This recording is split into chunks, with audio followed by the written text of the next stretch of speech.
Crankbait fishing is a unique art of angling. Subtleties in lure choice, retrieve speed, and casting angle are all part of the system which the king of crankbaits, David Fritz, has taken to a new level.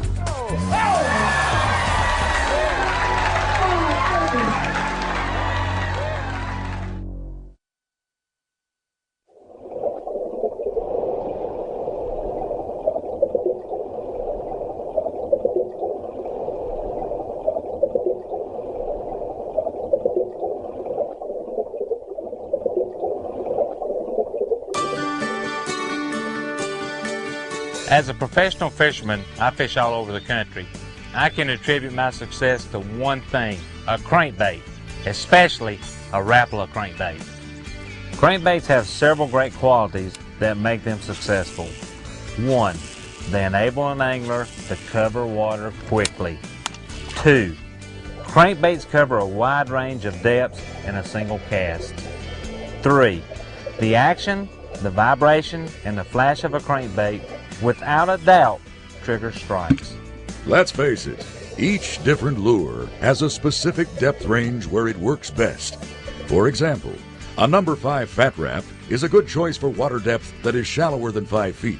A number 7 Fat Wrap works best in the 4 to 8 foot range, while a Dives 210 covers the 8 to 10 foot depth level. Going deeper, a Dives 216 is the best choice when bass are in the 12 to 16 foot zone. For anglers who are not familiar with how deep an individual lure runs, Rapala makes a casting and trolling dive chart that makes lure selection for a given depth a lot easier. Retrieve, one of the most asked questions by anglers. How do you retrieve a crankbait? There's no wrong way. It's always important to make a good long cast, hold my rod down low to get my bait down fast, raise my rod up a little bit to control the depth, and a good medium solid wind. This will catch most fish, but to catch more fish, whenever you feel your bait hit a piece of cover, you want to slow your wind up and raise your rod. And what happens is I'm barely pulling the bait to me, almost making the bait totally quit vibrating.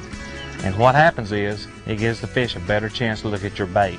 Once I get over that piece of cover, I like to speed my reel up 2 or 3, 4 or 5 times. He thinks that bait's going to get away, and guess what? He attacks it. That's how you catch more fish.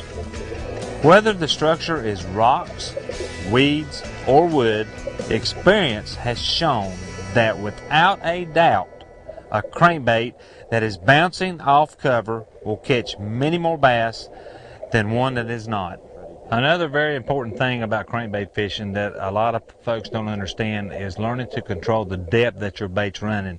Even though you've got a crankbait that runs 10 foot deep, a lot of times you're throwing it up in a lot shallow cover.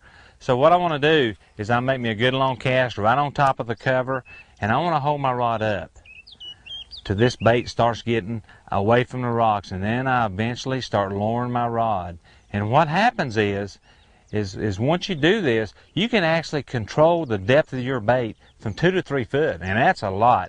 6 inches makes a difference between catching 100 fish and not getting a bite.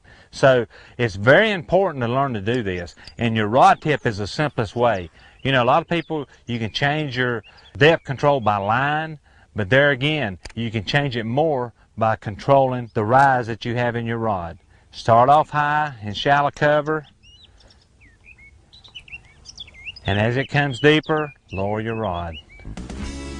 In many crankbait situations, repetitive casts from different angles may be necessary to trigger a bite from a bass that's holding tight on cover.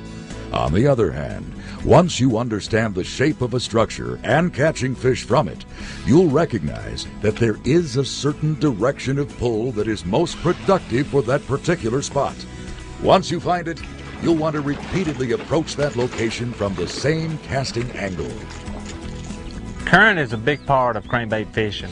A lot of times you think, well, the lake doesn't have any current. But anytime you've got wind, anytime you've got a lot of water coming into the lake, anytime you've got a power plant, you've got current. And what happens is, it is true that fish do face the current. And what you got to realize is, when you're throwing a crankbait, you've got a moving bait that's moving along at a rapid pace, and that fish is sitting here facing the current. When your crankbait's coming towards him, he's got little opportunity to hit that bait. If you're throwing cross current, then here we are. The fish is sitting here swimming, and this bait is coming from here past the fish. He's got a wide opportunity to see the bait and attack that bait.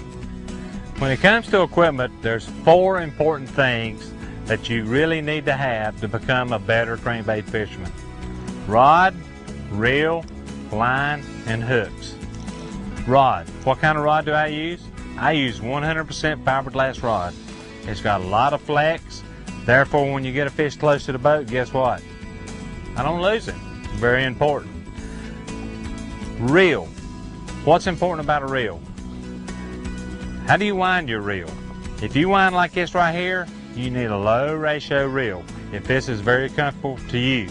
Anything from a 3/8 to a 4/3. This particular reel is a 4/3 to 1 ratio.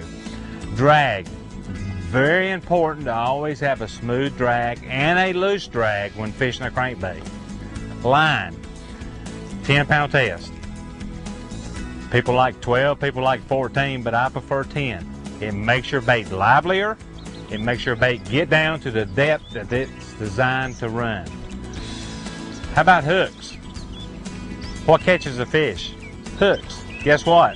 You don't catch very many fish without hooks. So pay close attention. Anytime I check my line, I check my hooks.